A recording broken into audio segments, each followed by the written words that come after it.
Bordeaux Métropole a créé il y a 2 ans maintenant la première mission mécénat au sein d'une métropole en France. Cette mission mécénat, elle a pour objectif de proposer aux particuliers, donc aux habitants, mais aussi aux entreprises, à tous les acteurs privés de notre territoire, de s'associer aux projets de la collectivité pour les soutenir à travers l'acte de don.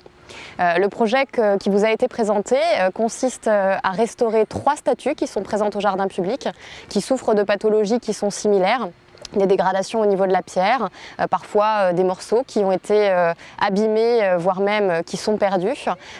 Notre travail consiste à lever des fonds pour restaurer ces statues, pour les préserver, pour les conserver, pour en assurer la pérennité et la stabilité dans le temps. Les 3 sculptures qui sont restaurées sont Rosa Bonheur, Vénus Aphrodite et la statue d'Ulysse Gaillon.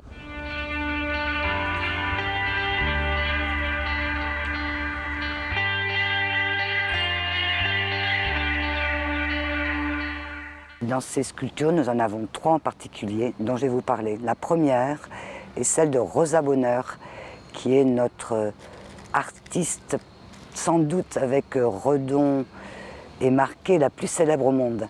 La reconnaissance de Rosa Bonheur à Bordeaux a été un petit peu tardive. Reconnaissance dans le fait où on a donné son nom à une rue, et puis on a décidé de faire une statue pour honorer sa mémoire.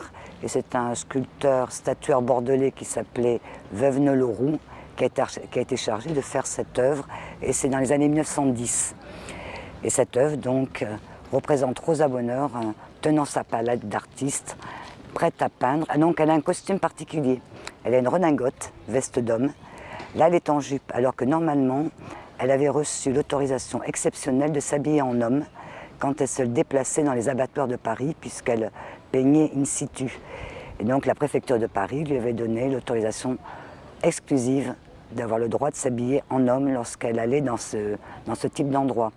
Deuxième personnage qui est intéressant, Ulysse Gaillon. En fait, je devrais dire le duo Millardet et Ulysse Gaillon, puisque ces 2 chimistes de formation scientifique ont été les sauveurs de la vigne française. Non seulement la vigne des châteaux de vin de la région de Bordeaux et de l'Aquitaine, mais aussi de la vigne en général en France, victime du phylloxéra. Il fallait quand même souligner le rôle important qu'Ulysse Gaillon avait joué. Et non seulement son buste a été sculpté et installé au jardin public, mais en plus, le pauvre a souffert des âges et a souffert du temps, et il est nécessaire de faire une petite restauration également, un petit nettoyage.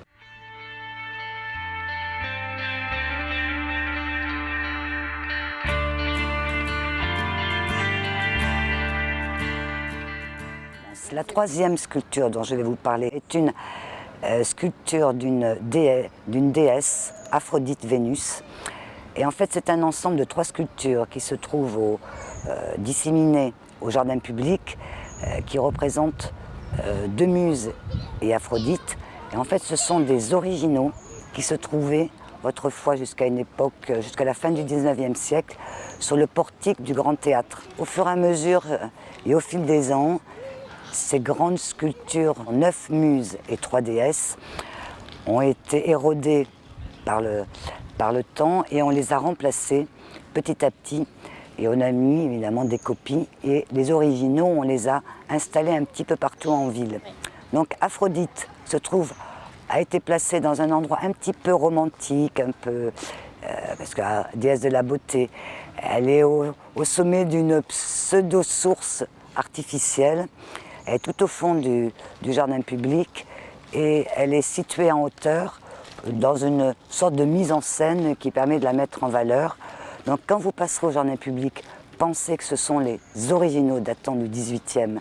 Donc d'où l'intérêt de restaurer cette œuvre.